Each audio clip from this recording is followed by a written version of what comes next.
B ya? C. Loh, tadi ada lebih ya tadi pagi. Oke. Baik ya, santai aja kuliahnya udah malam juga ya. Pok makanan atau hobi minuman kita kuliah santai aja, jangan dibawa ke bank. Baik, hari ini kita lanjut lagi materi terakhir sebelum UTS ya. Jadi nanti materi UTS ini sampai di hari ini ya. Oke ya. Udah. Yang sama Bu Maya udah sampai mana? Gimana? Otitis media. Otitis media. Apa itu otitis media itu?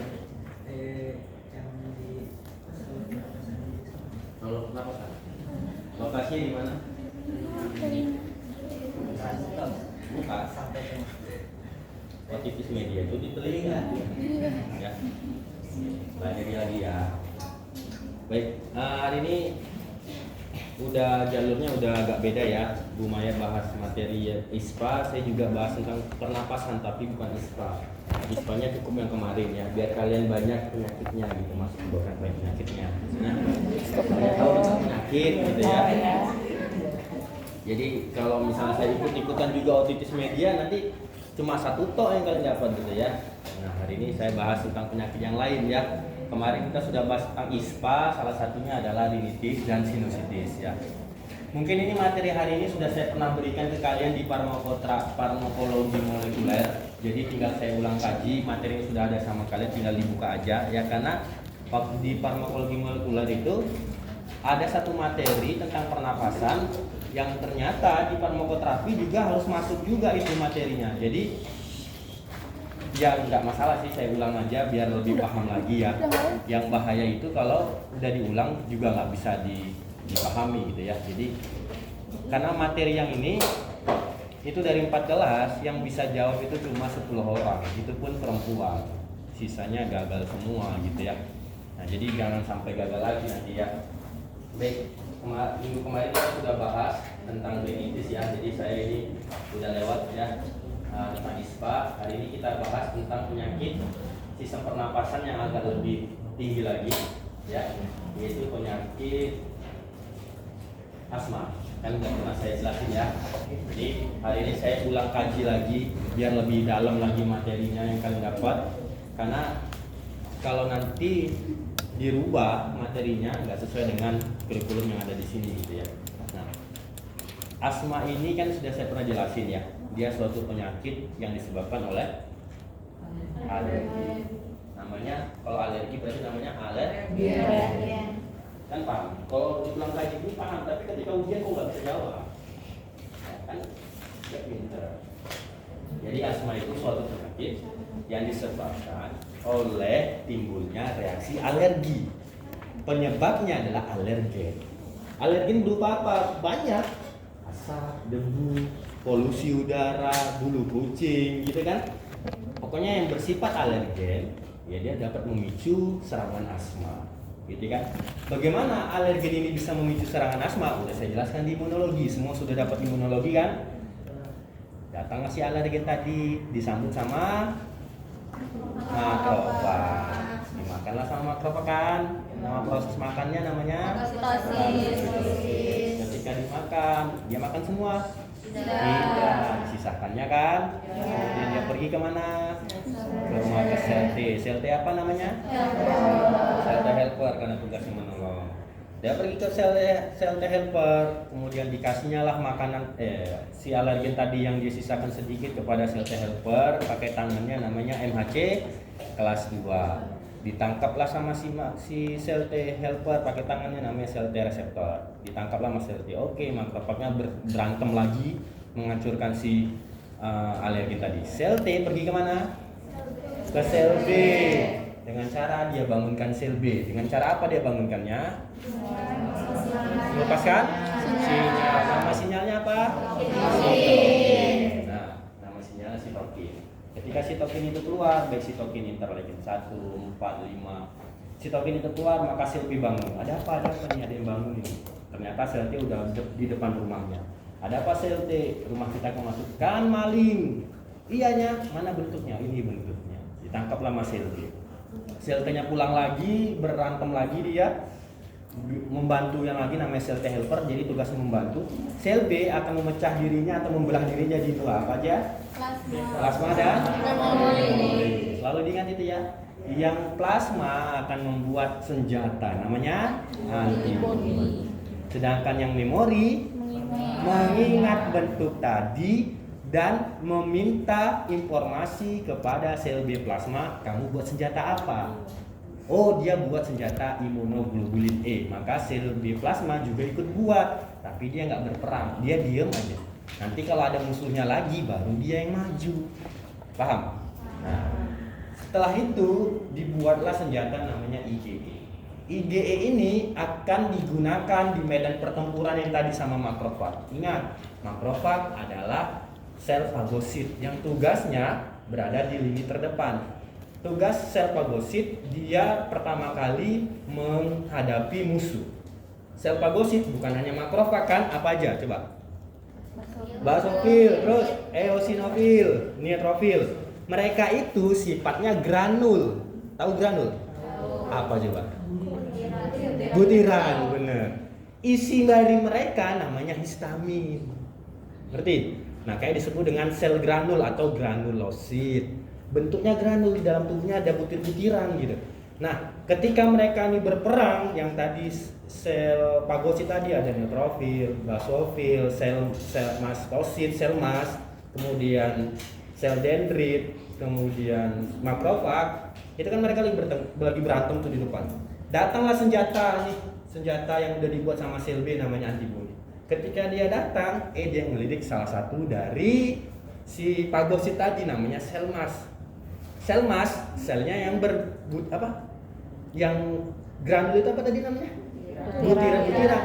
Dia lengket ke sel mastnya pecah, mengeluarkan butiran tadi. Nama butirannya adalah histamin. Histaminnya keluar, menyebabkan apa? Respon fisiologis tubuh. Apa responnya? Kalau histamin keluar, maka pembuluh darah akan melebar. Nggak percaya? Kalau gatal-gatal warnanya apa? Merah. Tandanya adalah pembuluh darah kita lagi lebar. Kalau kalian lagi gatal kemudian warna merah, berarti pembuluh darahnya jadi lebar.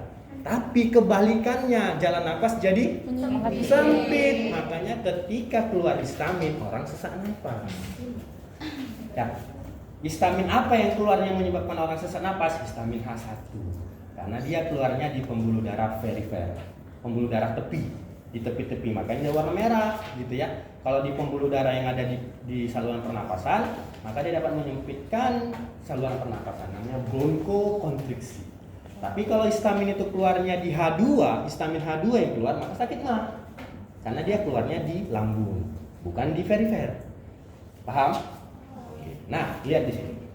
Jadi tadi jalannya ya, alurnya sudah saya jelaskan dari awal. Saya ulang kaji lagi biar kalian ingat. Saya jelaskan.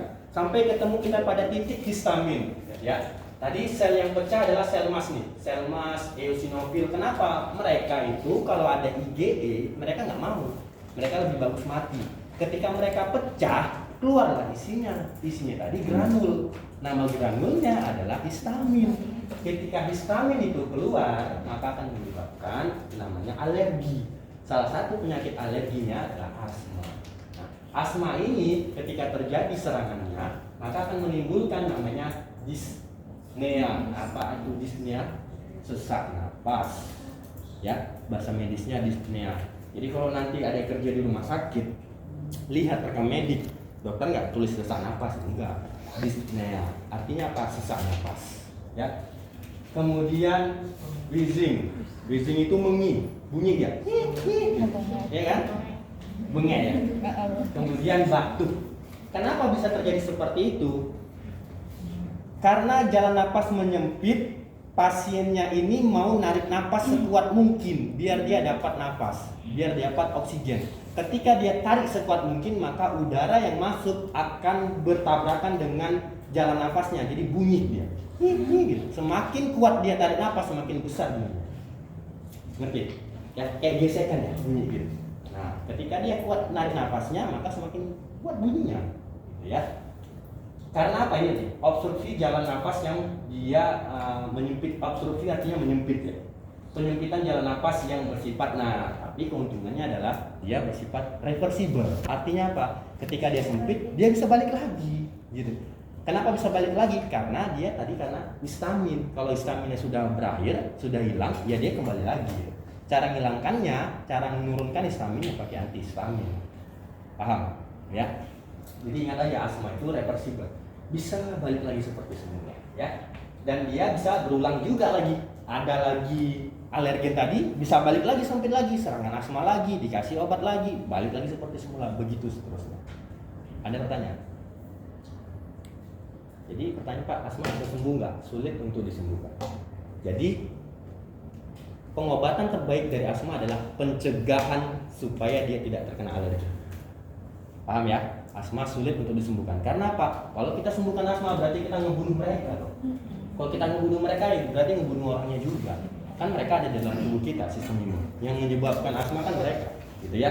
Nah, jadi hal yang bisa dilakukan adalah kita berikan obat yang bisa menghambat histamin keluar. Kemudian yang paling penting dan paling utama adalah cegah faktor penyebab asmanya. Kalau nggak bisa kena debu, pakai masker. Kalau nggak bisa main kucing, jangan dimainkan kucingnya, gitu ya. Nah kan ada orang tuh nggak bisa kena bulu kucing, nanti dia kena asma, gitu ya. Tapi kalau sudah punya riwayat asma, tolong kemana-mana bawa obat asmanya. Jangan sampai terjadi serangan asma. Apalagi ini sekarang kuliah di lantai 4, ya kan? Naik tangga gini dah sampai lantai 2 udah ngap dia, bahaya ya. Oke. Kemudian jangan sampai salah bedakan asma sama angina pectoris. Tahu ya angina pectoris ya? Itu sama-sama sesak napas.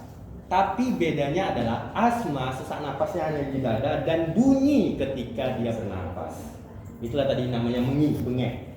Tapi kalau angina pectoris dia bukan hanya sesak napas saja, dia sakit dada dari depan ke belakang sampai ke rahang dan dia tidak ada bunyi. Ngerti? Ya, itu spesifiknya. Jangan orang angina dikasih obat asma, salah. Bisa mati juga dia karena yang bermasalah bukan pernapasannya, tapi jantungnya. Sementara orang asma bukan jantungnya, tapi napasnya. Ngerti ya? Ngerti? Randy? Oke, sip. Ada pertanyaan? Nggak ada? Jelas? Oke, lanjut. Nah, jadi asma itu ditandai dengan mengira dia bunyi ya, karena rasa tertekan dadanya, gitu ya, jadi nggak bisa bernapas. Kemudian sesak napas, dada terasa berat, batuk, gitu ya. Kemudian apalagi? Terbentuk yang namanya dahak atau mukus, gitu ya, sehingga menyebabkan jalan napas juga terhambat, gitu ya. Biasanya dahaknya ini jarang sih, orang asma jarang yang ada dahaknya, gitu ya. Dia cuma sesak napas aja karena histamin keluar. Tapi ada juga yang dia keluar dahaknya karena respon mukusnya terlalu banyak keluar, gitu ya. Jadi kita lihat di sini. Nah, ini ya. Jadi yang asma itu dia normal, dia plong aja nih seperti kita sekarang. Jalan napasnya lebar, plong. Ya kan? Gampang kan? Tapi orang asma dia sempit nih. Jadi ketika dia tarik napas sekuat mungkin bunyi lah. Gitu kan? Kenapa terjadi sempit? Gitu. Udara itu nyentuh dinding-dinding ini terjadilah bunyi suara. Itu namanya mengi atau bengek tadi ya. Dan dia ketika tariknya kuat dapatnya dikit. Kenapa? Karena kan sempit jalannya. Paham ya? Ada pertanyaan? Dan kasus ini harus segera diobati, segera mungkin. Gak boleh nunggu lama. Kenapa? Kadar saturasi oksigen atau SpO2. Pernah dengar SpO2? Jadi kalau dia ada data lain SpO2, itu namanya saturasi oksigen. Cara ngukurnya yang ada alat taruh di ujung jari. Ya. Saturasi oksigen manusia yang normal adalah 95 sampai 100%. Kalau di bawah ini bahaya. Nanti bisa yang namanya hipoksia. Tahu hipoksia? Hipo artinya rendah, hipoksia oksigen. Jadi kekurangan oksigen. Ya. Jadi makanya yang di rumah sakit itu sering tangannya dikasih untuk apa gitu ya, ujung jarinya. Ternyata untuk mengukur SpO2. Saturasi oksigen. Kalau ditanya berapa ukuran normalnya 95 sampai 100%. Di bawah dari itu dia bisa hipoksia, bisa bahaya ya. Kulit badannya bisa biru. Makanya harus dikasih oksigen kalau dia di bawah dari 95. Ya. Ada pertanyaan? Ada pertanyaan? Nggak ada? Jelas ya? Oke, kalau saya kecepatan jelasinnya atau kepelanan bilangnya? Tadi kecepatan atau pelan atau sedang? Sedang. Yang penting kalian paham, jangan bukan masalahnya slide-nya harus cepat selesai, bukan gitu. Kalau mau selesai langsung saya lewatkan aja gitu kan. Yang penting kalian paham, ya. Nah, kemudian ini tingkatan asma atau stadium atau apalah kita bilang ya, step ya, step, stadium, tingkatan ya bebas lah mau apa bilangnya. Nah, asma itu punya tingkatannya, punya tingkat keparahannya. Jadi tingkat keparahan asma ini yang bisa mengukur adalah dokter, bukan farmasi. Farmasi hanya sekedar boleh tahu aja. Jadi asma tingkat pertama itu cara diagnosanya dokter bilang gejalanya berapa hari sih Bu Pak? Oh misalnya lebih kurang dari 2 hari per minggu. Ketika dokter sudah nyatat namanya anamnesis gitu ya, dicatatnya oh ternyata bapak ini atau ibu ini dia masuk ke step moderat persisten, berarti stadium 3. Apoteker atau farmasi hanya cukup tahu dokter ketika nulis ini pasiennya asma moderat persisten. Farmasi hanya boleh tahu obat apa yang diberikan untuk asma yang stadium 3, itu yang farmasi. Tapi kalau untuk mendiagnosa bukan tugas farmasi. Kita hanya boleh tahu oh pasiennya moderat persisten, berarti dalam hati kita atau dalam pikiran kita dia itu sudah gejalanya bisa setiap hari gitu. Jadi kita cuma tahu gitu aja gitu. Yang boleh kita ketahui lebih dalam lagi adalah obatnya apa ini, ya, karena setiap gejala beda obatnya. Nggak bisa gejala 3 ini atau step 3 ini sama step 2 beda obatnya. Step 3 sama 4 beda obatnya gitu. Jadi yang kita harus tahu sebagai farmasi adalah tata laksananya, terapinya. Salah. Boleh. Ya. Pinky boy.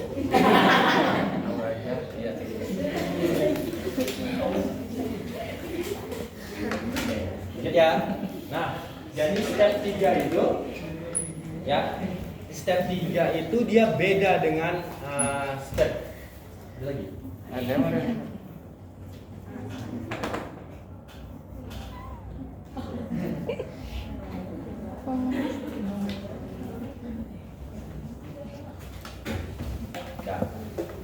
Jadi yang perlu kita ketahui adalah obatnya ya, bukan cara mendiagnosanya. Ini nggak usah dihafal. Ini bagian yang kedokteran. Kita hanya sekedar tahu.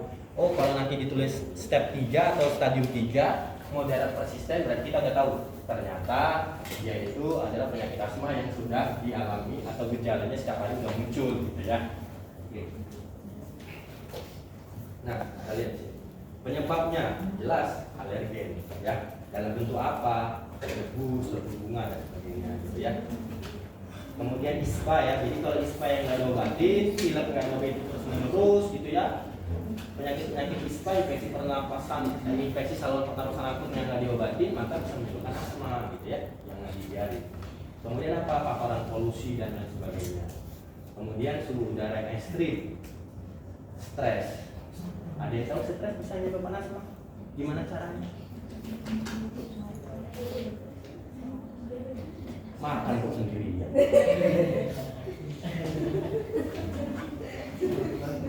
Ada yang tahu stres bisa menyebabkan asma? Gimana caranya?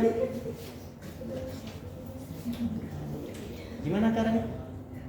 Stres itu adalah faktor utama penyebab keluarnya histamin. Ya. Jadi kalau kalian ada sakit mah itu bukan karena telat makan, bukan karena nggak ada pacar yang ngingatin, bukan.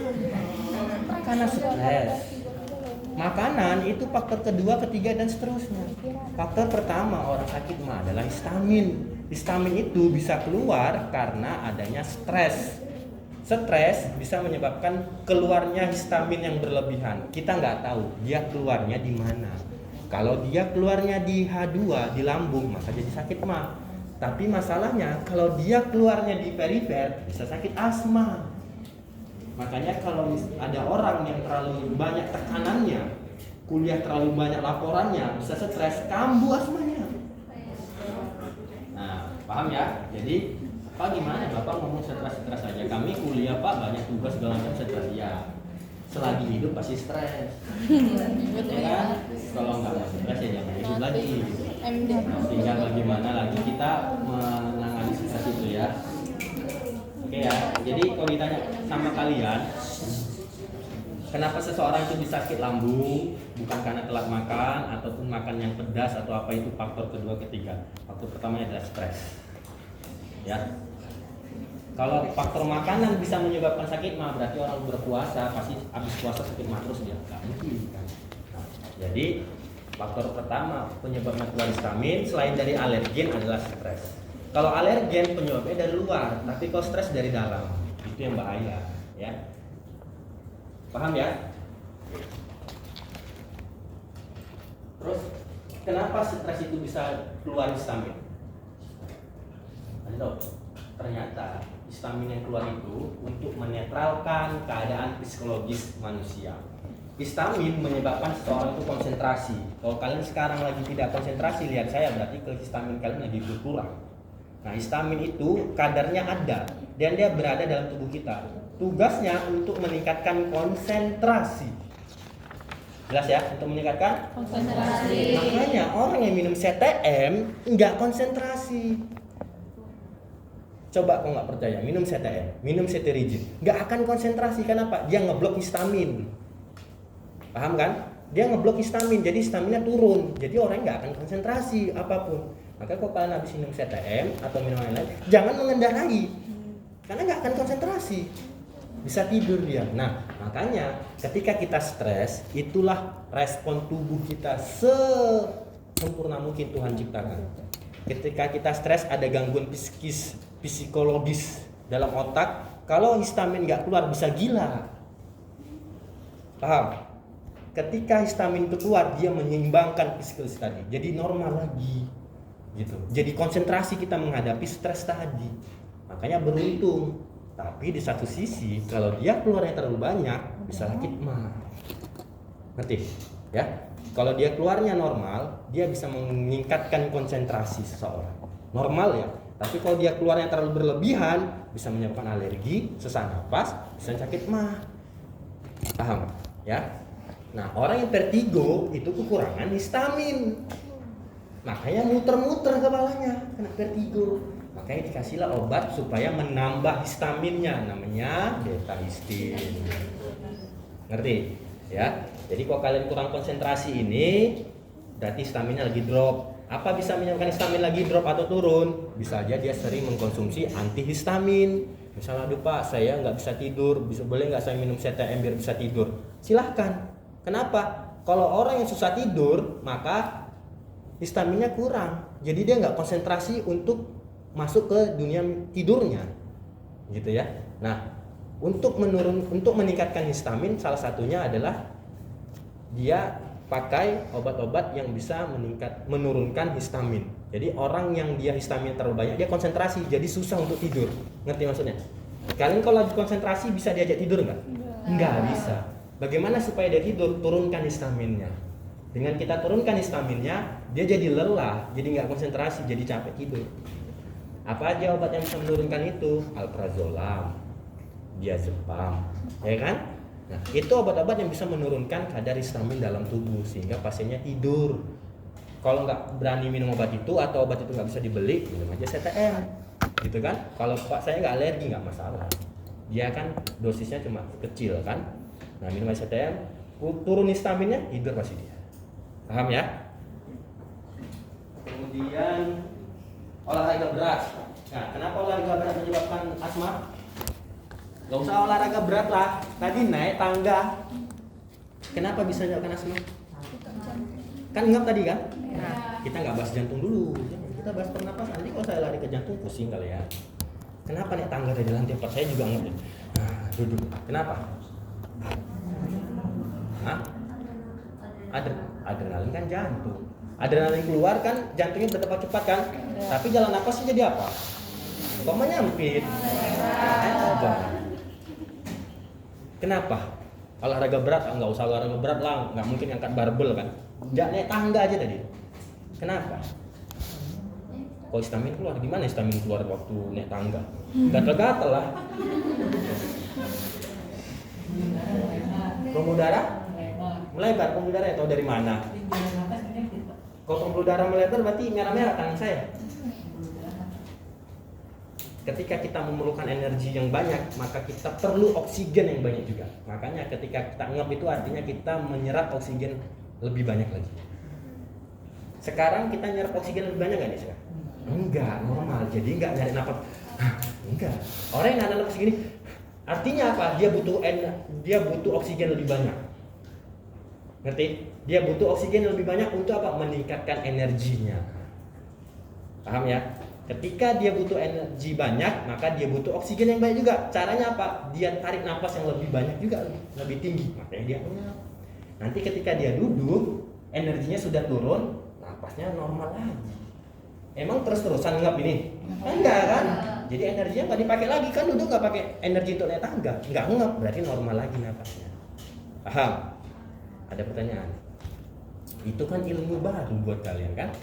Sebenarnya kenapa sih aku ngap naik tangga ya? Kok bisa ya? Nah itu tadi. Naik tangga kan perlu energi kan? Keringatan kan? Energi dari mana? Dari oksigen. Energi dalam tubuh ada makanan baru makanan tadi baru dimakan, ada minuman baru dimakan. Tapi kalau tidak ada proses pembakaran, nah ingat yang diajari Bu Erni. Proses pembakaran itu memerlukan oksigen. Lihat api.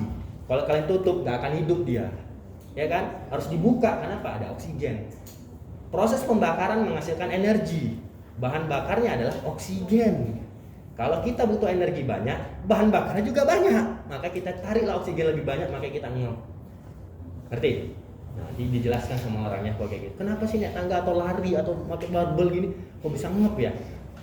Ketika kalian butuh energi lebih banyak, maka memerlukan bahan bakar lebih banyak. Itulah oksigen. Maka ditariklah oksigen lebih banyak. Itulah timbullah sangep atau sesak nafas. Tapi akan kembali lagi kan? Itu namanya reversible. Emang selamanya sesak nafas tadi normal lagi kan? Kembali lagi. Ada pertanyaan? Jelas? Yang selanjutnya adalah obat-obatan. Propanolol. Ini jelas. Propanolol adalah beta blocker. Ngeblok si reseptor beta. Non selektif. Beta 1 dan beta 2 di bloknya. Masalahnya apa? Kalau beta 1 di bloknya, oke, untung kita, pembuluh darah melebar. Tapi kalau beta 2 di bloknya, jalan napas menyempit. Makanya hati-hati penggunaan obat ini. Lihat ini contoh obatnya. Bentuk obatnya namanya propanolol. Pemberian propanolol harus ditanya dulu pasien. Pak, Bu, ada riwayat asma? Oh ada. Jangan coba-coba dikasih. Telepon dokternya. Dok, pasiennya punya riwayat asma. Jangan coba dikasih. Jadi gimana ya Mbak? Kata dokter. Kita bisa sarankan dia kalau misalnya dok pasiennya perlu nggak obat jantung golongan beta blocker? Oh perlu karena dia kena penyakit gagal jantung atau CHF. Maka perlu untuk beta blocker kita ganti beta blocker yang selektif yaitu bisoprolol yang menghambat beta 1 khusus di jantung, paru-paru tidak dipengaruhinya. Tapi kalau dokter bilang dok ini pasiennya perlu beta blocker nggak untuk jantung? Oh enggak. Dia cuma hipertensi step 2 biasa. Saya berikan propanolol untuk mencegah supaya tidak terjadi serangan jantung. Jadi dok, boleh nggak diganti selain beta blocker? Oh silakan aja. Kita kasih yang golongan ARB, Candesartan, Irbesartan, Valsartan dan sebagainya. Kalau beta blocker bisa dihindari untuk pasien asma, hindari aja dulu. Kita lihat moderatnya dulu, jangan lihat keunggulan. Karena dia pasien asma. Beda kalau dia bukan pasien asma, silakan dikasih. Ngerti? Ya. Jadi kalau misalnya pasiennya ada riwayat asma, semaksimal mungkin hindari penggunaan beta blocker. Ngerti ya? Semaksimal mungkin hindari beta blocker. Kalau tidak bisa dihindari karena dia punya penyakit jantung, salah satunya adalah gagal jantung yang memang harus diberikan beta blocker, maka carilah beta blocker yang selektif beta 1. Salah satu contohnya adalah bisoprolol. Ngerti? Ada pertanyaan? Jelas? Jelas ya? Kemudian GERD, gastroesophageal reflux disease, penyakit reflux si saluran pencernaan ke esofagus. GERD ditandai dengan nyeri ulu hati. Kenapa GERD ini terjadi? GERD terjadi bukan karena makan pedas, bukan karena makan yang asam. GERD terjadi karena habis makan dia tidur. Ada yang kayak gitu?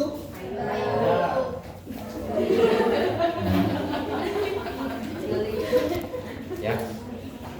GERD itu terjadi karena kebiasaan habis makan tidur. Kenapa bisa lihat? Ini esofagus. Ya, esofagus nih.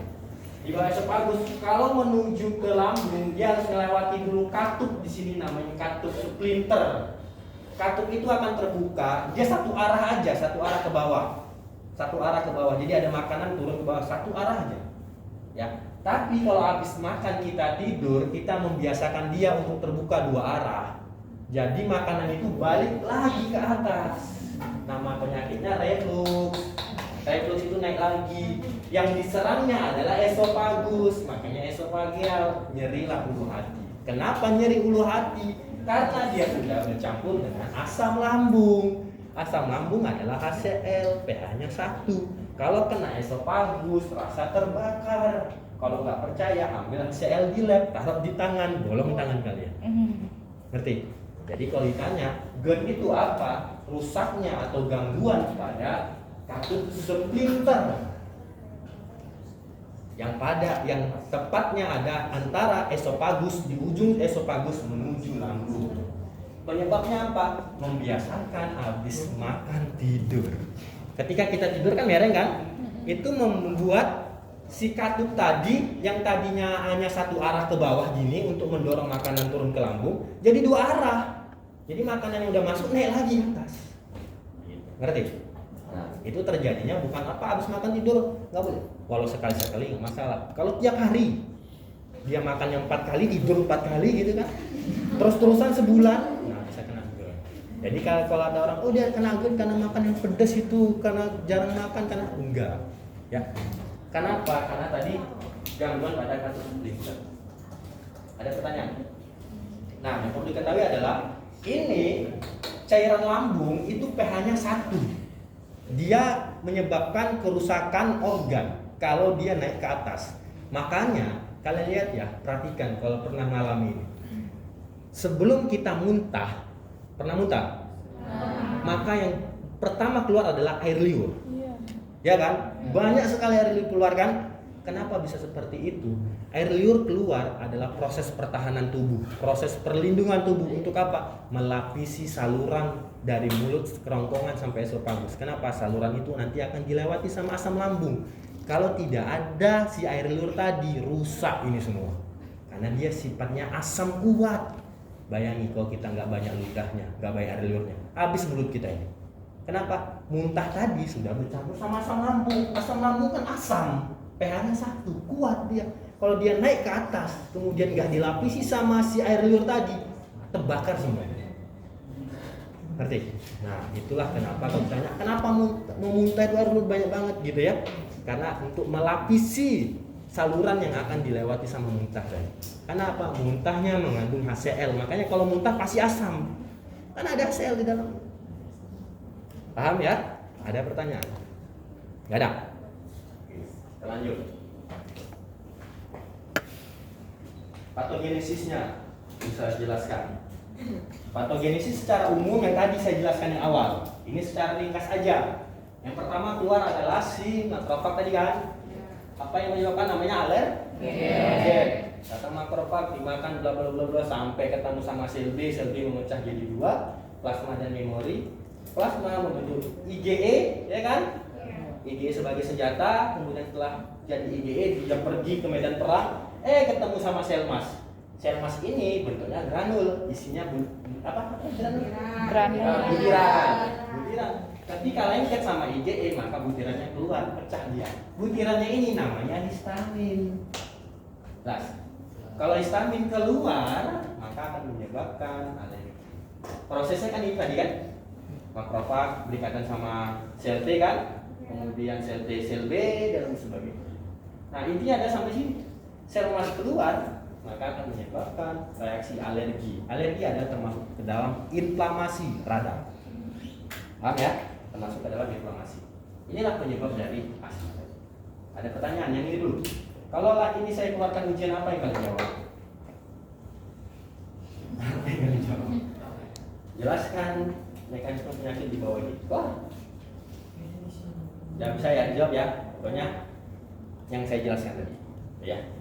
Nah, ini yang jalur mekanismenya. Kemudian ada jalur di mana asma ini kan ini yang kedua ini batasnya ini ya. Nah, itu.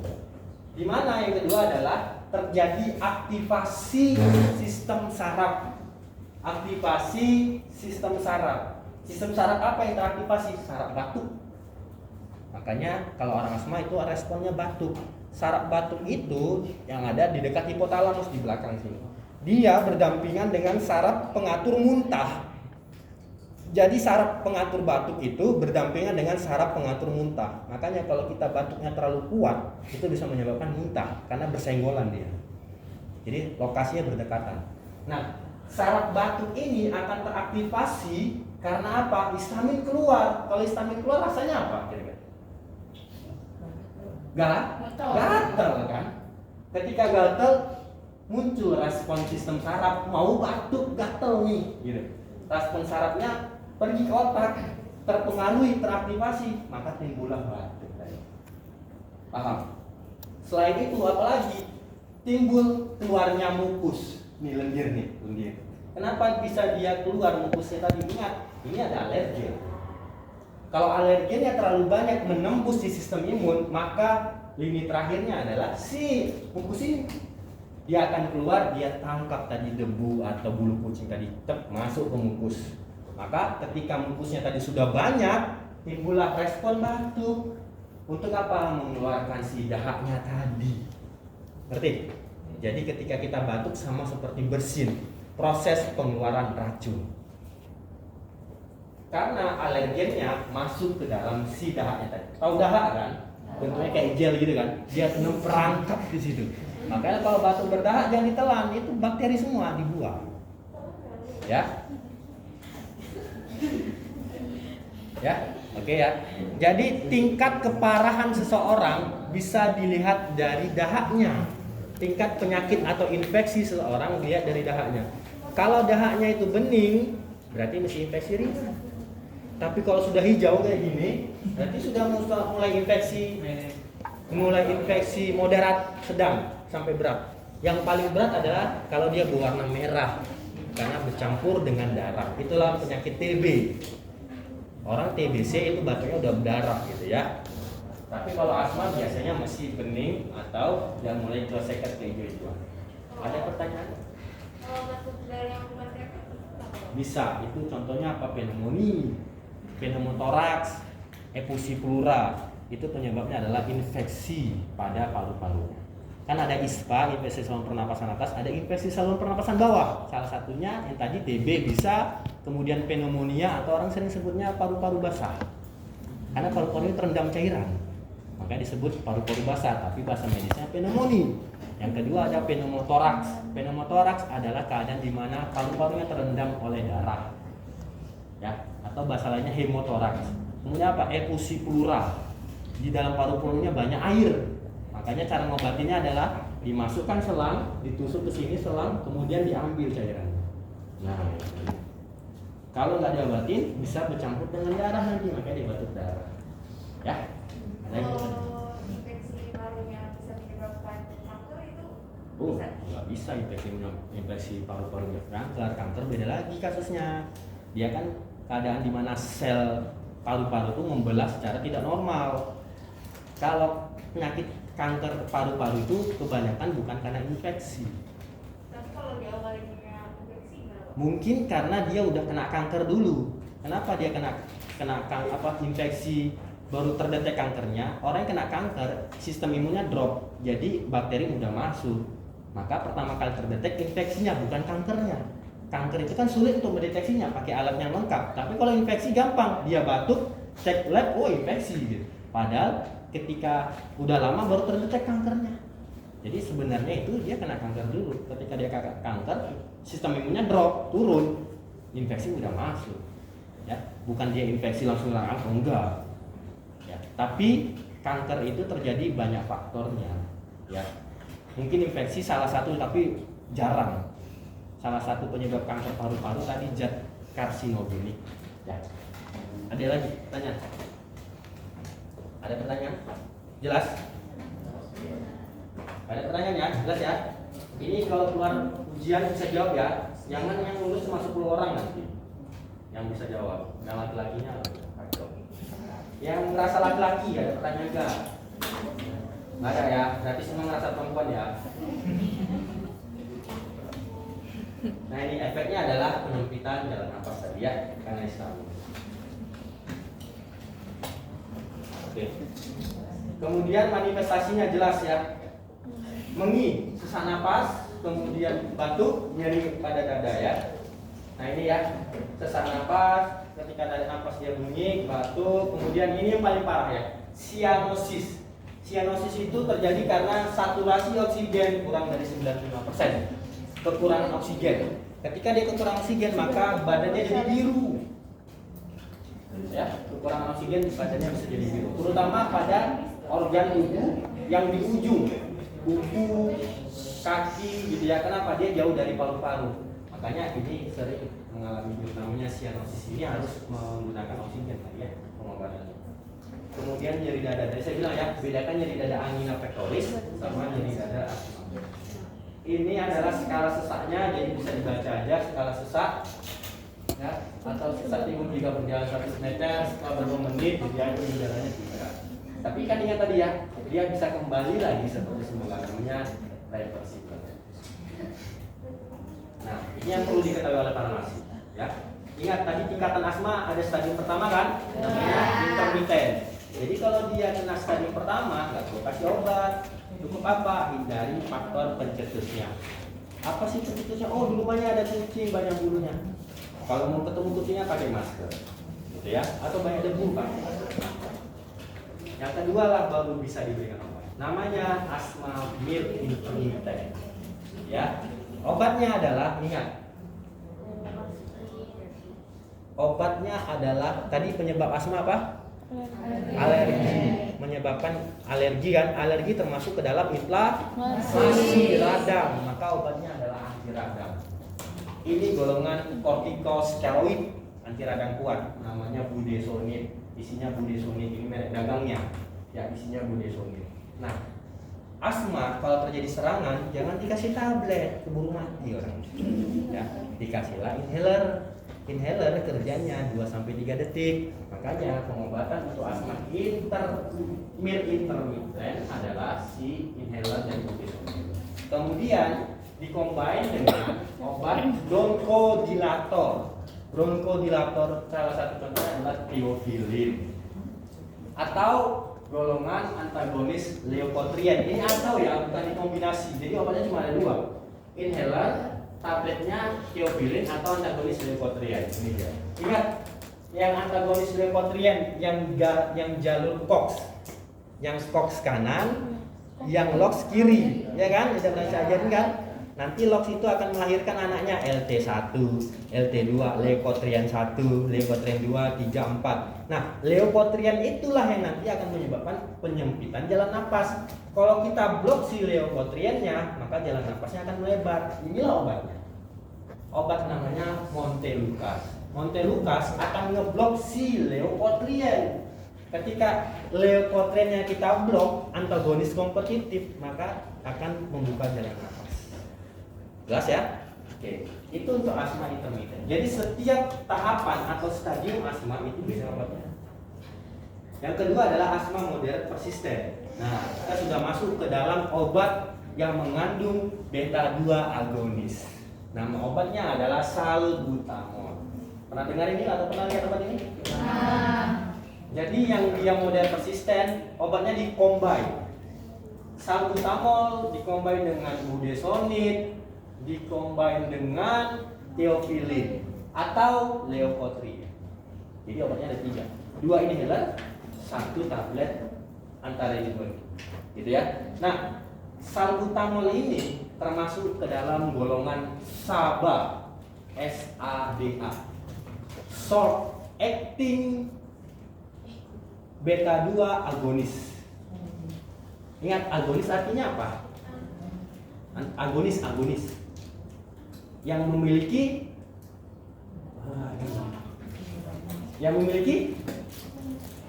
efek ya. Kalau antagonis yang tidak memiliki efek. Ya. Kan ini leukotriene efeknya apa? Gatal-gatal, sesak napas. Kita antagoniskan, jadi nggak sesak napas dia. Nah sama juga. Beta 2 dia di mana? Paru-paru. Berarti kalau agonis beta 2 berarti dia menyebabkan efek pada paru-paru. Apa efeknya? Melebar jalan nafas. Ya. Jadi beta 2 termasuk ke dalam short acting. Ini kurang salahnya. Short acting itu singkatannya SABA. Short acting beta 2 agonis. Short artinya apa? Pendek. Ya, kerja pendek dia, maka penggunaannya nanti diulang-ulang lagi gitu ya, SABA. Kemudian nah, yang ini long actingnya. Nih, yang ini SABA, short acting, baru yang ini long actingnya. Namanya LABA. Apa kan? Long acting beta 2 agonis. Contoh obatnya namanya salmeterol. Ya, salmeterol. Nanti kan saya kasih slide-nya. Kan udah ada slide-nya juga. Udah kan? Nggak perlu catat. Nah, namanya salmeterol. Itu yang long acting artinya apa? Ada.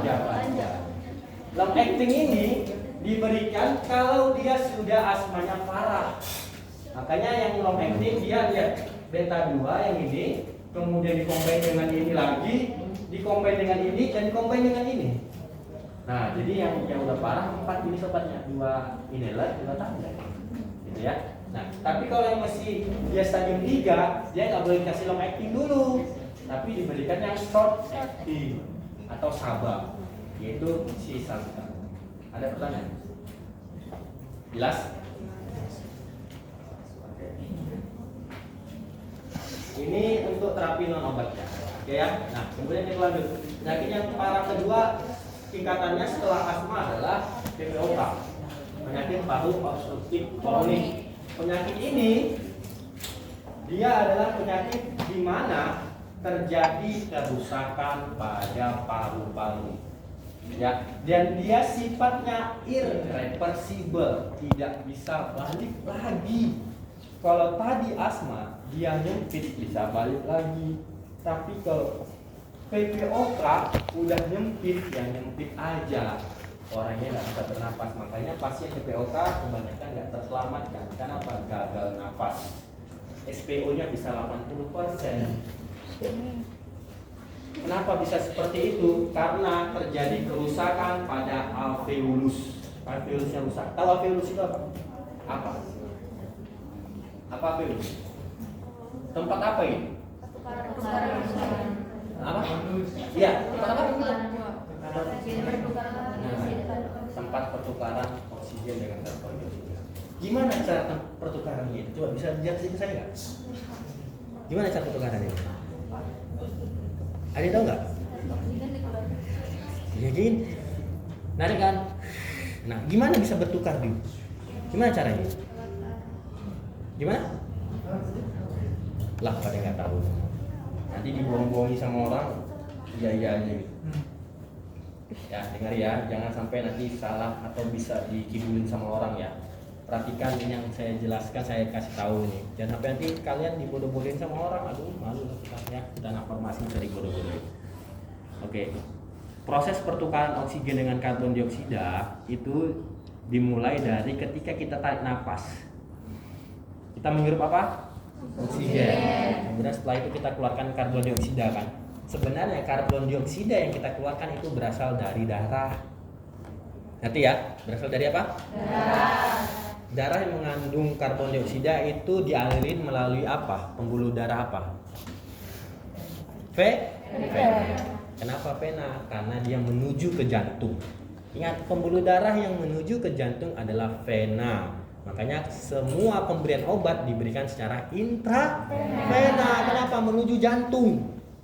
Ya, pembuluh darah yang menuju jantung disebut dengan vena karena dia mengandung karbon dioksida CO2. Oke, saya mulai. Vena akan menuju jantung. Ketika dia sudah sampai ke jantung, maka pintu masuknya adalah vena cava superior. Anda dengar? Dia ada 2 pintu masuknya. Vena cava superior yang atas atau vena cava inferior yang bawah. Ya, tapi kebanyakan yang atas superior. Ada juga yang dari bawah inferior. Namanya vena cava. Cava. Ya, vena cava. Ketika dia masuk ke dalam vena cava, maka dia masuklah ke dalam jantung. Tempat pertama yang dia masukin adalah atrium kanan.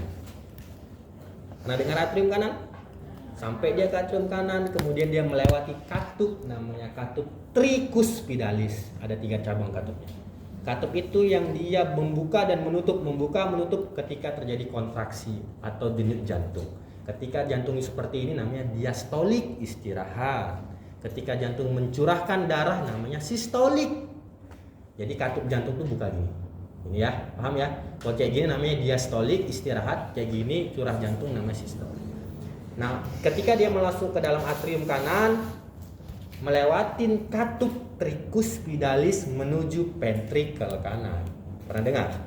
Ventricle kanan. Sampailah dia di ventricle kanan, kemudian dia mau ke paru-paru, melewati namanya arteri pulmonalis.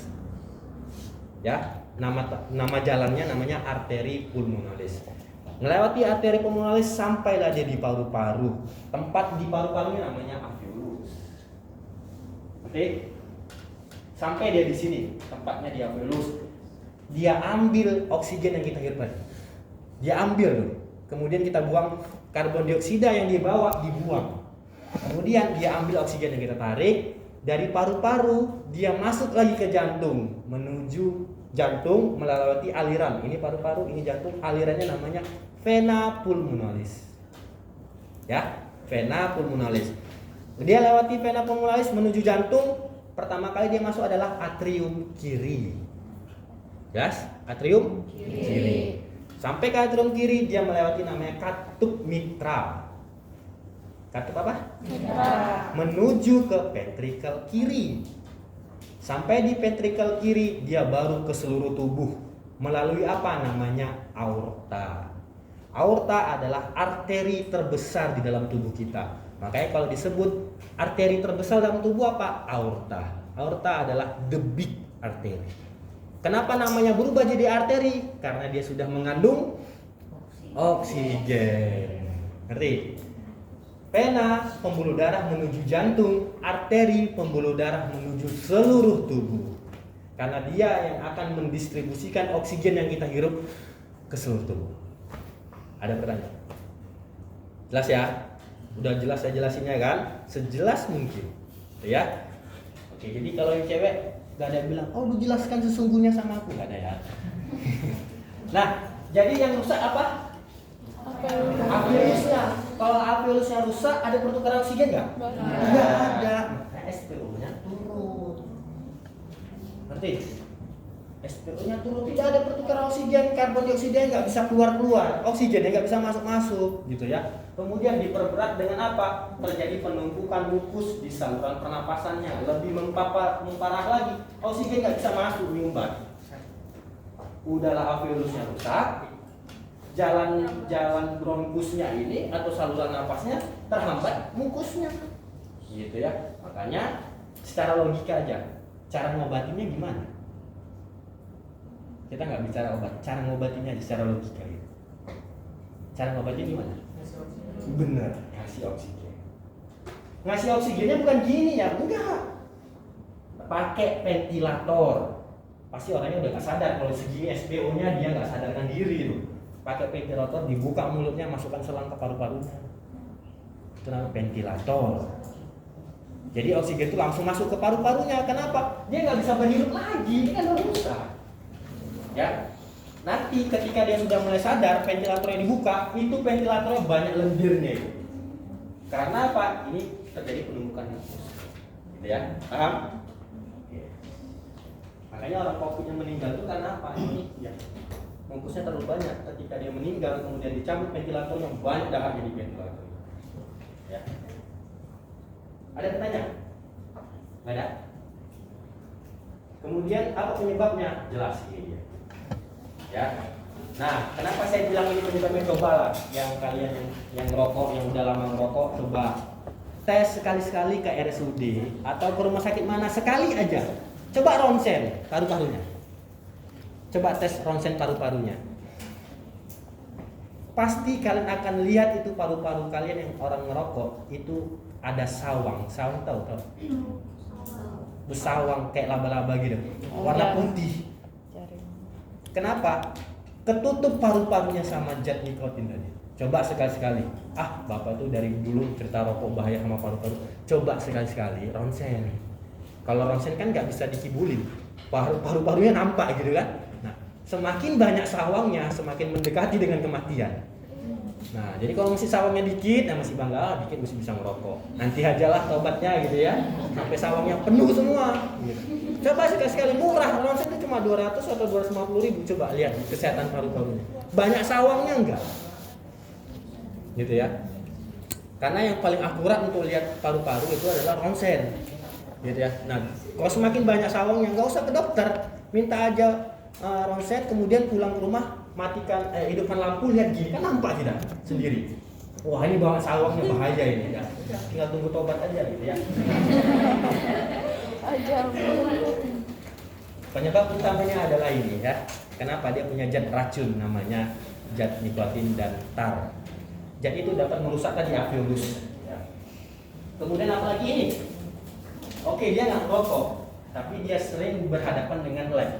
Ingat, kalian kan lagi praktikum nih kan? Praktikum apa di lab yang kimia? Ada. Nah, berhadapan dengan gas. Gas itu contohnya apa? H2O4 ya, H2O4, H2S4, asam sulfat, HCl, NaOH dan sebagainya. Itu kan pekat semua, apalagi yang pekat gitu ya. Walaupun kalian pakai masker 10 lapis, dia tetap masuk.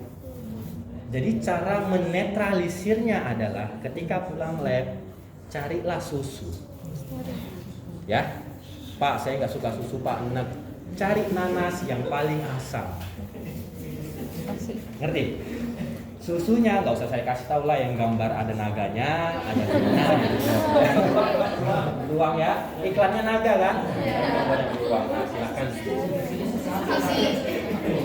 Ya. Ingat, jangan sampai gara-gara ini ya. Oke. Yang kedua adalah faktor usia. Ada yang udah tua di sini? Ada ya? Sebaya semua kita ya? Sebaya ya? 23. Saya 24. ISPA ya. Nah ini tadi ya saya bilang ya. Pneumonia ya. Pneumonia itu paru-parunya terendam cairan. Atau orang sering sebutnya paru-paru basah. Penyebabnya adalah bakteri Pseudomonas aeruginosa. Ya, Pseudomonas aeruginosa. Kemudian bronkitis, peradangan pada bronkus. Kemudian asma yang tidak terobati. Ya, itu penyebab dari PPOK. Kemudian apalagi ini dia. Kurangnya enzim alfa 1 antitripsin, tapi jarang. Ya, ini 1 dari 1 juta pasien. Ya. Nah, inilah yang melindungi paru-paru kita. Orang yang ngerokok, kenapa dia nggak kena PPOK sampai sekarang? Karena dia punya ini. Jadi orang ngerokok, kalau kalian mau ngerokok sekarang nggak apa-apa, aman, nggak akan kena sakit paru-paru nggak? Karena ada ini. Kapan dia sakit paru-paru? Kalau ininya habis. Kalau ketika dia sekali hisap, maka akan berkurang sampai dia 0, kena penyakit paru-paru. Paham ya? Jadi yang menyelamatkan orang perokok itu ini. Yang menyelamatkan paru-paru kita kena gas kimia di lab ini alfa 1 antitripsin. Kenapa? Dia nanti yang akan mensupres sistem imun biar tidak lebay melepaskan sitokin, nanti setelah ini saya jelaskan. Ya, jadi alfa 1 antitripsin ini melindungi paru-paru kita. Jangan dihabiskan. Cara menghabiskannya gimana? Gampang. Hirup polusi, ngerokok, hirup gas. Kalau kita sering-sering menghirup tadi 3 tadi itu, ini habis. Yang melindungi paru-paru kita nggak ada, kenalah penyakit paru-paru. Yang lebih parahnya, ini penyebab kalau ini kurang, kanker paru-paru. Gitu ya. Nah, jadi yang melindungi paru-paru kita sekarang masih sehat, masih bisa bernapas, kita masih ada. Tahunya di mana? Cek darah. Cek darah di Prodia di mana? Di lab. Minta cek alfa 1 antitripsin, ada itu kadar. Nah, gitu ya. Kalau kadarnya masih dalam teks normal ya sehat-sehat aja gitu. Tapi kalau dia sudah drop, nggak ada lagi menjaga paru-paru kita, bisa kena PPOK. Ngerti? Ada pertanyaan? Jelas ya? Nah, nih, ingat ya, dia memprotek, melindungi paru-paru dari neutrofil. Nanti saya jelaskan setelah ini. Neutrofil ini dia kan fagosit, sel fagosit yang di depan. Dia itu melepaskan yang namanya sitokin. Kalau orang kena sakit paru-paru, neutrofilnya ini nggak terkendali. Dia menembakin terus itu tubuh kita dengan senyawa-senyawa sitokinnya. Jadi akhirnya paru-parunya rusak. Tapi kalau ada si alpha 1 antitrypsin, dia ngeblok si neutrofil sehingga neutrofilnya dapat disupres gitu, turun. Jadi aman paru-paru kita. Nah, ini patogenesisnya. Ini yang banyak sering salah kalian ya. Biar saya jelasin patogenesis. Lihat ya. Jangan yang ini dulu, yang ini dulu saya jelasin. Yang ini. Tadi penyebab utama dari PPOK apa? Iya, namanya apa? Polusi, ya, air pollution, polusi udara. Nah, polusi udara tadi kan banyak kan? Ketika kita terhirup polusi udara atau kita merokok segala macam, maka yang masuk itu adalah partikelnya, ya, jutaan miliaran partikel yang kita hirup itu masuklah ke dalam paru-paru. Sampai di paru-paru, lihat, tubuh nggak mau ada sesuatu zat asing yang masuk kan? Maka disambutlah sama yang di depan, namanya siapa? Makrofag dan teman-temannya. Tapi masalahnya adalah makrofag itu menganggap si partikel ini terlalu ganas atau terlalu berbahaya sehingga dia lepaskan segala sitokin yang ada. 1, 2, 3, 4, 5, 6, 7, 8, 9, 10, 11. Banyak sitokin yang dikeluarkan. Sementara yang asma tadi hanya berapa yang dikeluarkan? 1 kan? Cuma apa? Histamin doang kan? Sementara yang ini interleukin semua dikeluarkan sama dia. TGF beta 1 semua dikeluarkan. Dia terlalu lebay. Menganggap si partikel tadi berbahaya. Dia lepaskan semua sinyal-sinyal. Sehingga apa? Sinyal yang keluar tadi memanggil sistem imun yang seharusnya tidak perlu keluar. Paham ya? Keluarlah mereka semua ini.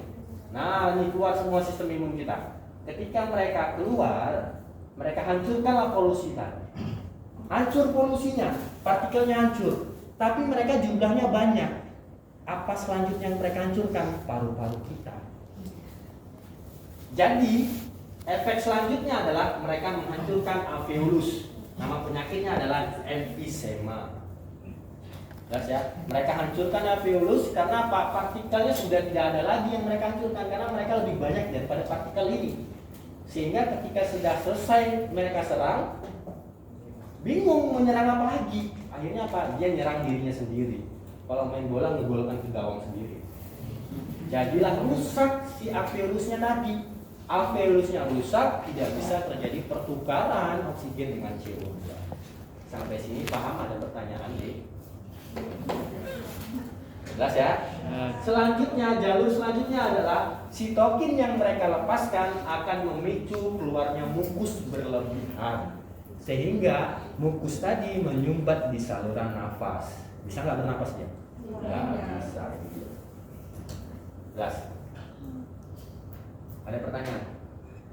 Ada ya? Masuk ke sini. Lanjut yang tadi. Nih. Jadi pertanyaannya apa? Biangkeroknya siapa kira-kira? Makrofag. Lihat berapa sitokin yang dia lepaskan ketika pasien yang merokok ini sigaret, masuk partikelnya disambut sama makrofag, berapa sitokin lah yang dia keluarkan? 1, 2, 3, 4, 5. Banyak sekali sitokin yang dikeluarkan. Akhirnya apa? Mereka yang datang nih, sistem imunnya datang itu tidak perlu datang, jadi datang. Akhirnya apa? Ada salah satu sistem imun yang melepaskan yang namanya protease.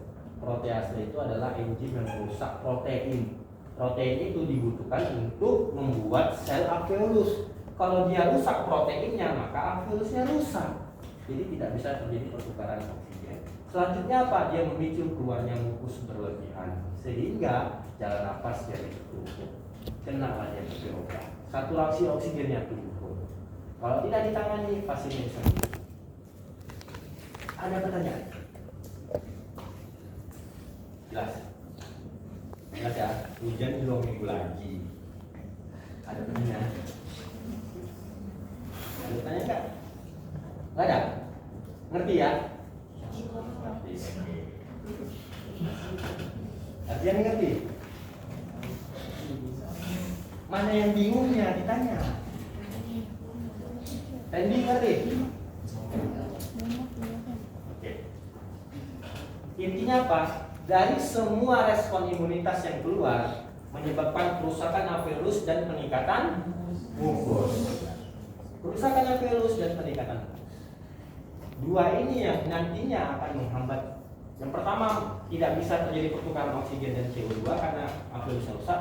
Yang kedua, dia hambat jalan nafas karena mukusnya terbuka. Jelas ya? Cara logika, cara mengobati manifestasinya batuk dan produksi darah khususnya di pagi hari gitu ya. Nah, yang bahaya adalah ini. Akut respiratory failure. Gagal nafas akut. Kalau dia gagal nafas, gimana dia mau bernapas? Akhirnya apa? Dia pindah alam deh. Ya. Pindah alam dia. Kemudian apa? Pneumotoraks ini tadi. Dia bisa batuk darah. Ya, pneumotoraks. Kemudian derajat PPOK sama seperti asma tadi. Dia punya stadiumnya. Jadi cara mengobatinya sesuai dengan stadium. Ya, ini hanya dokter yang dia bisa mendiagnosa, kita hanya tahu lagi. Sekarang pertanyaannya ini. Tadi kan yang rusak siapa? Bisa nggak terjadi pertukaran oksigen? Enggak. Jadi cara ngobatin gimana? Oksigen. Berikan Oksigen. Oksigen yang diberikan itu bukan pakai masker kayak gini, enggak, atau taruh di hidungnya dua gini, enggak, tapi pakai ventilator. Ya, pakai ventilator ya. Kenapa pakai ventilator, Pak? Karena kalau dikasih masker seperti ini, dia kan nggak bisa menghirup udara tadi, nggak bisa menghirup oksigen tadi. Kenapa? Mukusnya banyak, alveolusnya rusak. Sehingga apa? Ventilator itu langsung menuju ke paru-parunya biar langsung masuklah oksigen. Jelas? Selanjutnya kita berikanlah obat. Kalau misalnya saturasi oksigennya sudah mulai ke 90, maka kita lanjutkan dengan obat yang bisa membuka jalan nafas. Walaupun jalan nafasnya nanti akan menyempit lagi karena dia irreversibel, setidaknya kita kasih obat yang bisa membuka dikit aja, biar dia bisa kita kasih masker oksigen. Enggak selamanya diintubasi, namanya intubasi ya, pakai ventilator. Jadi ketika saturasi oksigennya sudah 90, orang yang sudah mulai sadar, dibuka si ventilatornya, diganti dengan masker ini. Kemudian kita kasih obat yang bisa membuka jalan nafas. Walaupun kalau obat itu diberhentikan, jalan nafasnya nyempit lagi. Karena tadi irreversibel, nggak bisa balik lagi. Nah, salah satu obatnya adalah si SABA tadi. Short acting beta 2 agonis. Nah, ini dia SABA ya. SABA. Kemudian kalau si SABA-nya nggak mempan, kita kasih yang long acting. Gitu ya, phenoterol. Ini yang selanjutnya. Nah, jadi obat kedua adalah si SABA atau beta 2 beta 2. Untuk apa? Membuka jalan nafas. Kemudian obat antikolinergik. Antikolinergik ini berlawanan dengan parasimpatik. Jadi saraf parasimpatiknya dia blok sehingga apa? Jalan nafas bisa melebar. Contoh obatnya adalah ipratropium bromid. Ya, ipratropium bromid. Obat ini diberikan untuk membuka jalan nafas. Ya, kalau ini nggak mempan, dikombain dengan ini. Ya, biar jalan nafasnya semaksimal mungkin terbuka. Kemudian penyebab alveolus yang rusak tadi apa kira-kira? Kelebihan sistem imun kan? Inflamasi, maka kita blok, kita tutup, kita supres sistem imunnya dengan obat anti radang, kortikosteroid. Ini kan imunosupresan. Dia mensupres sistem imun. Ketika diberikan suntikan kortikosteroid, contohnya metil, prednisolon, maka sistem imun yang lebay tadi jadi turun, sehingga mukusnya bisa kita, sehingga si alveolusnya perlahan-lahan bisa membaik, gitu, walaupun butuh waktu yang lama. Ya. Selanjutnya apa lagi? Mukolitik untuk menghancurkan si dahak tadi, biar tidak menyumbat di saluran pernafasan. Contoh obatnya ambroxol. Paham? Selain mukolytik, kita encerkan dahaknya dengan ekspektoran. Nama obatnya adalah asetilsistein. D. Asetilsistein ini selain sebagai obat batuk, dia juga sebagai antioksidan. meningkatkan GSH dalam tubuh. GSH itu glutathione. Jadi ketika kita sakit, maka banyak radikal bebas yang muncul di dalam tubuh. Kalau tidak kita hancurkan atau kita ikat radikal bebasnya, maka bisa memperparah penyakit. Makanya ada sering itu iklan antioksidan kan. Untuk apa? Mencegah timbulnya penyakit. Penyakit datang karena banyaknya radikal bebas. Radikal bebas itu senyawanya adalah ini. Ya. O2-min. Dia bebas berkeliaran. Karena apa? Muatannya negatif. Dia cari pasangan yang bermuatan positif. Ngerti? Salah satunya adalah hidrogen. Makanya ketika dia jumpa sama hidrogen, jadilah satu senyawa namanya H2. Itu dia jadi sempurna. Jadi stabil dia. Ngerti? Ya. Ini lagi jomblo dan nyari di mana pasangan gue di mana. Dia akan cari pasangan yang muatannya positif. Nah, ini disebut dengan radikal bebas. Kalau dia berkeliaran di dalam tubuh, dia akan mencaplok organ tubuh kita yang mengandung unsur positif. Salah satunya apa? Misalnya paru-paru, rusak paru-paru kita. Apalagi otak, rusak otaknya jadi susah berpikir. Gitu ya. Nah, makanya diberikan obat namanya antioksidan. Oksinya artinya apa? Oksigen. Berarti anti dari si oksigen. Jadi antioksidan ini sebagai pionnya, sebagai apa? Relawan atau apa ya? Yang merelakan dirinya dicaplok sama ibu. Jadi tubuh kita aman, nggak dicaplok sama dia. Paham ya? Tumbalnya ini jadi tumbalnya. Nah, jadi kadar antioksidan yang paling tinggi adalah vitamin C. Ya. Pit C. Jadi pit C ini atau pit E. Ya. Makanya kalau kalian mau kulitnya kencang kayak motor GP, nah, ini dia diminum. Ya kan? Kalau si radikal bebas ini ada di kulit, jadi keriput kulit kita. Karena diambilnya terus unsur positif dalam kulit, jadi keriput. Nah, bagaimana mau kulitnya kencang? Pasti suntik vitamin C, ya kan? Suntik vitamin E atau minum yang ada natur. Nah, mengandung vitamin E kan, untuk mengencangkan kulit, memutihkan kulit kayak papa tulis, gitu kan? Nah, kenapa? Mereka itu senyawa yang punya unsur positif, sehingga ketika di dalam tubuh mereka merelakan dirinya ditangkap sama oksidan ini. Nah, ketika oksidan itu menangkap senyawa ini tadi, tubuh kita aman, kulitnya jadi kencang lagi. Ngerti ya? Sama juga kayak PPOK.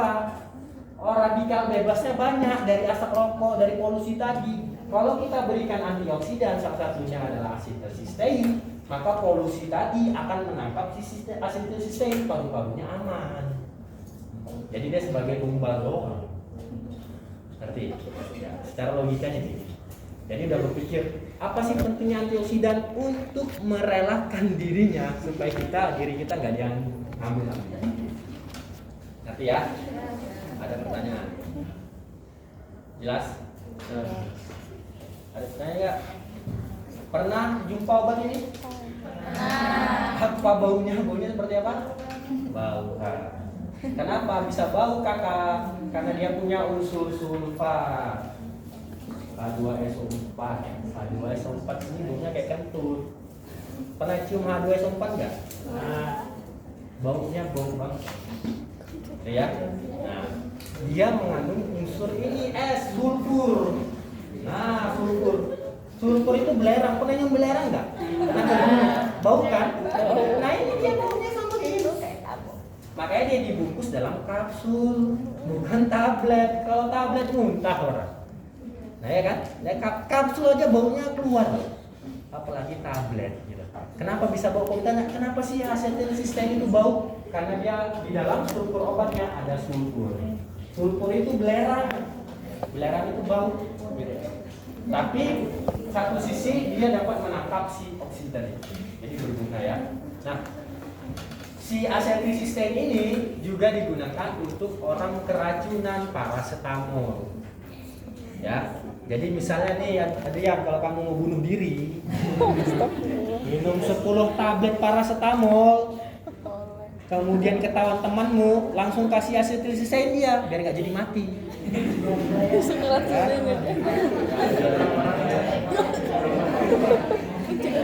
Ya. Jadi kalau ditanya apa obat penawar racun dari keracunan paracetamol, udah belajar toksikologi? Udah kan? Udah diajari. Antidotum tahu kan? Antidotum dari paracetamol ini dia asetilsistein. Kenapa? Kalau kita minum paracetamol, maka paracetamol itu akan menurunkan GSH, glutathione, antioksidan di dalam tubuh. Kalau dia turunnya semakin drastis, maka akan menyebabkan keracunan hati, namanya hepatotoksik. Asetilsistein akan meningkatkan lagi GSH dalam tubuh sehingga paracetamol dapat diikat sama mereka. Jadi hatinya terlindungi. Tapi dosisnya adalah kalau mau keracunan paracetamol lebih dari 4 gram sekali minum atau 8 tablet. Jadi rata-rata kalau dia mau bunuh diri 1 strip itu minumlah sekali dulu. Nah, langsung pindah alam dia.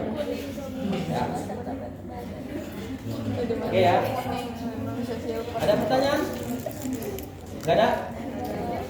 Kalau mau bunuh diri nanti ya habis UAS ya. Jangan sekarang sayang lah. Udah kuliah 7 kali kayaknya.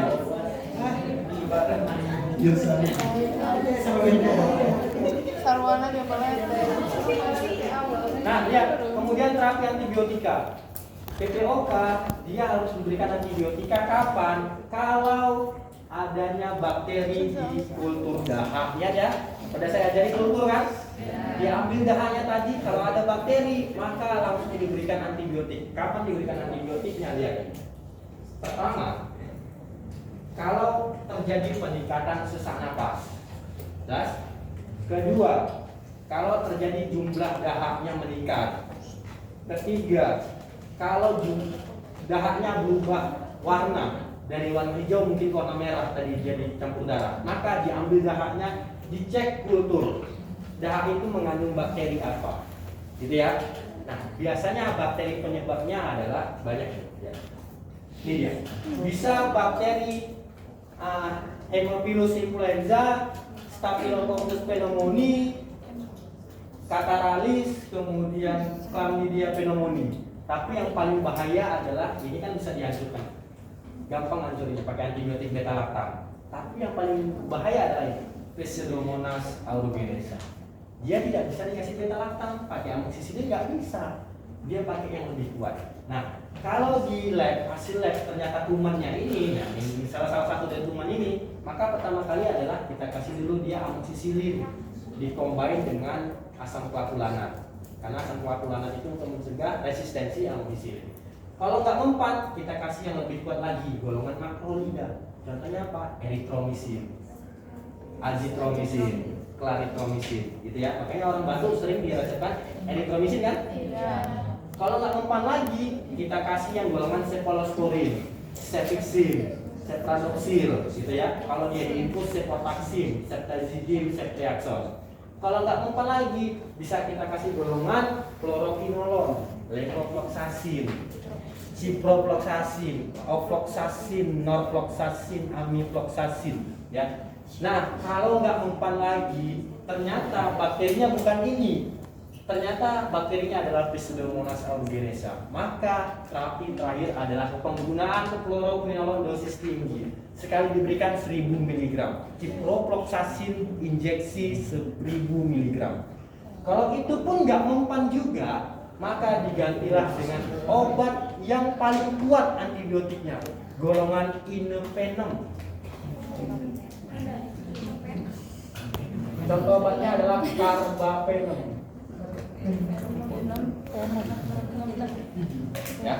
Nah, ini antibiotik yang paling kuat. Ya. Jadi kalau semua antibiotik dari penisilin, cephalosporin, makrolida, aminoglikosida, chloramphenicol, sulfanomida, kemudian tetrasiklin, fluoroquinolone, nggak mempan semua. Terakhir ini dia, anak muda paling terakhir. Kalau ini nggak mempan lagi, angkat tangan. nggak ada lagi obatnya. Ya, jadi inilah lini terakhir. Biasanya pasien PPOK yang dia terinfeksi Pseudomonas aeruginosa nggak mempan semua, maka dokter berikan dia obat carbapenem. Ya, jelas ya? Oke, jadi kapan diberikan antibiotika? Ayo. Terus peningkatan dahak, terus Perubahan warna. ya. Obat antibiotikanya apa? Sebelum diberikan antibiotika, kultur dulu. Dia bakterinya apa? Nah, ini penyebab bakterinya nih. Ya. Oh, ternyata bakterinya ini Staphylococcus pneumoniae. Maka bisa kita berikan yang golongan cephalosporin. Gitu ya. Tapi sebelum diberikan obat, dilakukan skin test. Jadi pasiennya alergi atau enggak? Gitu ya. Ada pertanyaan kan? Jelas? Jelas. Kalau jelas, ini terapi non obatnya kita sambung. Pertanyaan?